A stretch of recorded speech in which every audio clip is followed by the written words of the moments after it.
Oke, brother. Selamat pagi, selamat siang, selamat sore, selamat malam, selamat subuh. Kembali lagi gue Bakers 88 bikin video soal kelistrikan Ninja 150. Oke, brother. Kali ini gue mau berbagi pengalaman.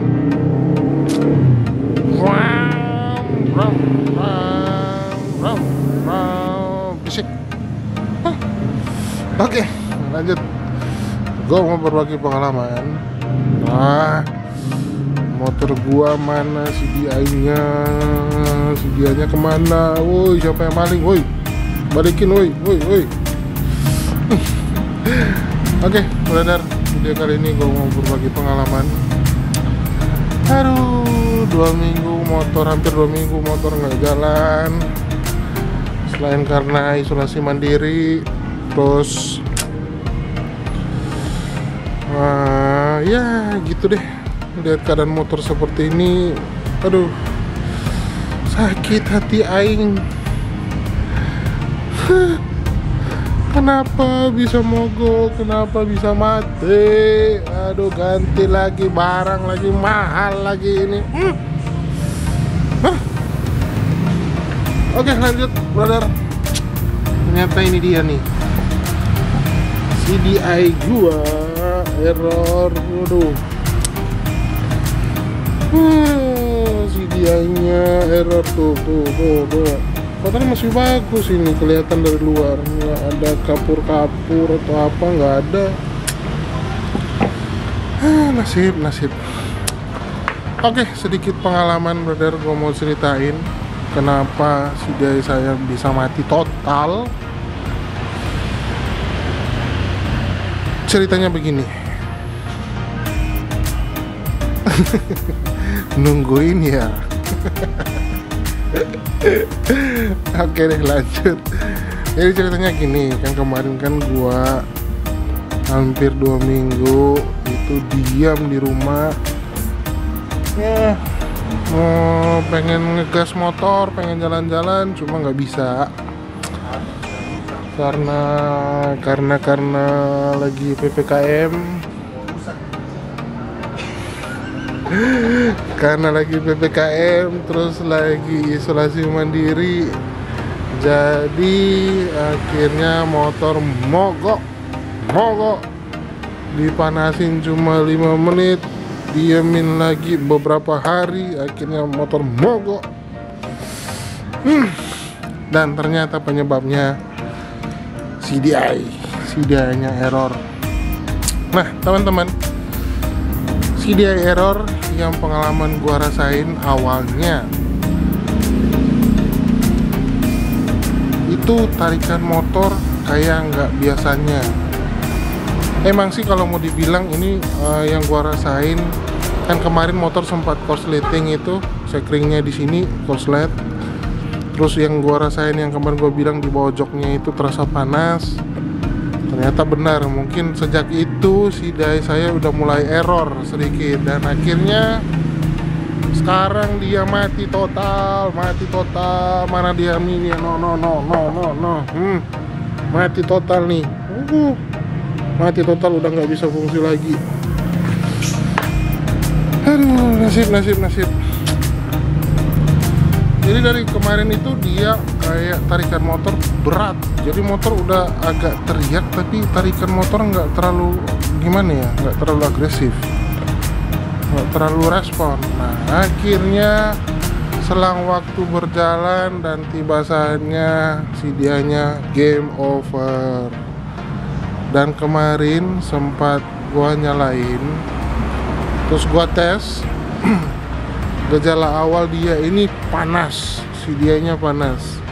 Bagian sini panas, bagian sini panas, tapi di bagian tengah dingin. Nah, itu motor memang masih hidup, tapi kayak limit di RPM 5.000, 6.000 ya.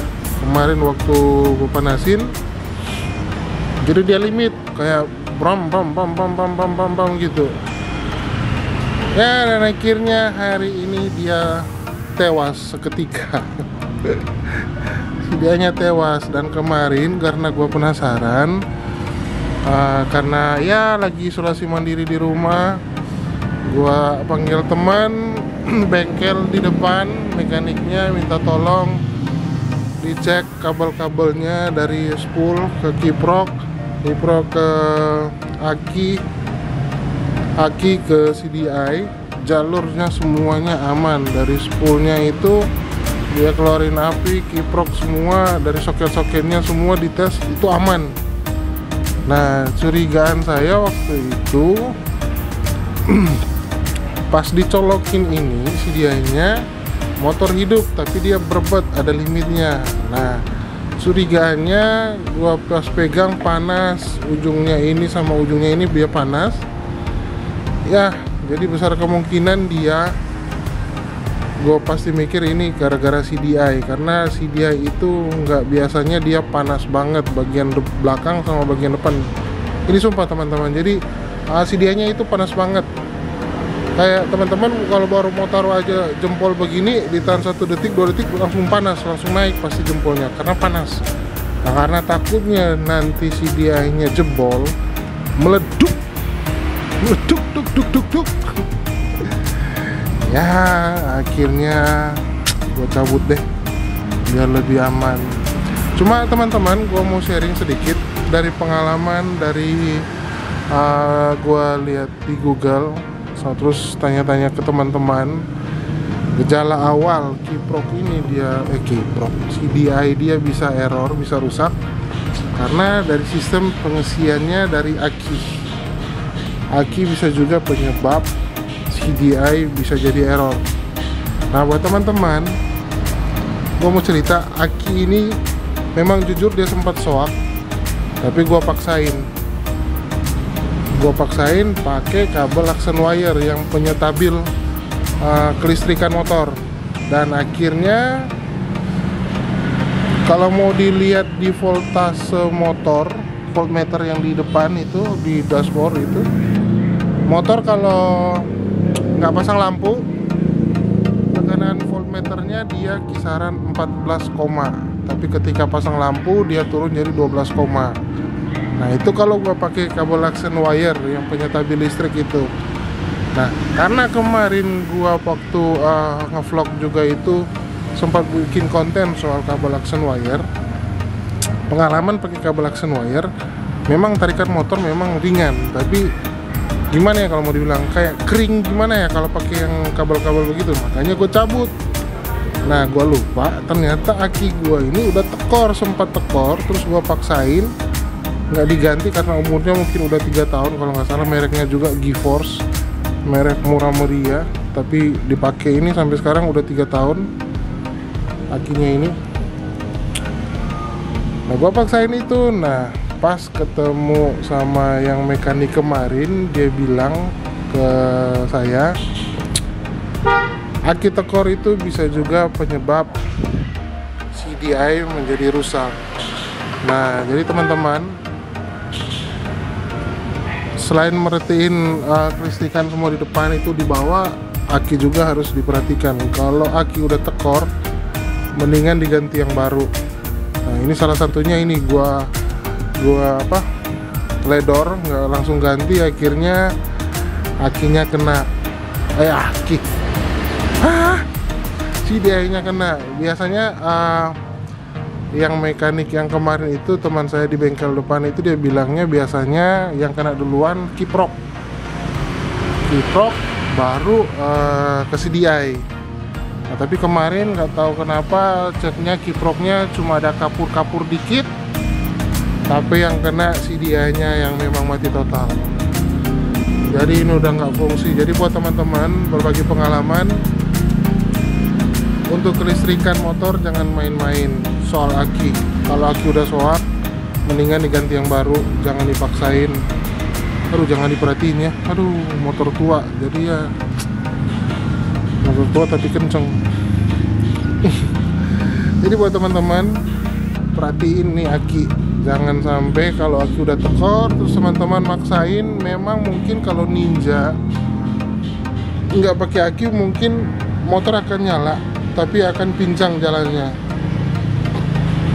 jadi jalannya mau geber-geber nggak enak. Jadi kalau teman-teman kalau akinya udah soak, mendingan diganti yang baru. Jangan sampai kayak gua CDI-nya jadi error.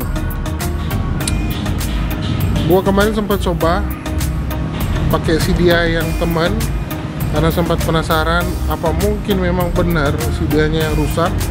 Nah, gue colok yang ini, gue cabut ini, terus gue colokin punya teman, tapi yang 5 kode 1592. Kalau ini kan 1454. Pas dicolok, motor langsung nyala normal, nggak ada masalah. Digeber sampai RPM 10.000, 12.000 aman, nggak ada masalah. Nah, jadi memang fix CDI-nya yang error. Penyebabnya cuma dari aki yang soak. Kalau mau dibilang kabel-kabel sambungan listrik ada yang kendor, ada yang angus atau apa, enggak. Karena dicek kemarin, dibantuin teman, kelistrikan semua aman, kabel-kabelnya aman, sambungan-sambungannya di dalam ini semua aman, nggak ada masalah. Di sini juga nggak ada masalah. Jadi memang fix karena CDI-nya yang error. Aduh, nggak tahu harganya sekarang berapaan nih. Cuma nanti mau coba yang pakai standaran aja deh. Oke, teman-teman, sekian dulu video kali ini. Semoga video kali ini bermanfaat untuk teman-teman. Ya, garis besar kalau teman-teman udah akinya soak, mendingan diganti aki kering. Kebetulan ini aku pakai yang aki kering. Jadi kalau udah soak, mendingan ganti yang baru. Buang duit 150, 250 atau 350 masih lebih enak dibandingkan dengan membuang duit membeli CDI yang kayak begini. Udah jarang juga yang jualan begini, karena kalau mau dibilang ini 1454 CDI lawas, tapi kok masih ada yang pakai CDI yang begini yang memang masih full ori. Memang masih, ya kalau mau dibilang masih mulus lah. Oke, teman-teman, sekian dulu video kali ini. Semoga bermanfaat. Dan mungkin kalau teman-teman yang sempat punya pengalaman sama kayak gue, monggo silahkan komen di bawah. Kita berbagi pengalaman, penyebabnya di mana, solusinya apa. Cuma kalau solusi gue untuk video kali ini, motor mau aman, mau hidup lagi, ya udah, ini diganti yang baru, CDI-nya diganti yang baru, pasti motor hidup lagi. Oke, buat teman-teman yang ada pengalaman lain juga soal kelistrikan yang mengenai CDI error atau apa, ya silakan komen di bawah biar kita bisa berbagi pengalaman untuk teman-teman yang ada di seluruh Indonesia. Gua Biker 188 mau undur diri, jangan lupa like, comment, dan subscribe. Bye bye.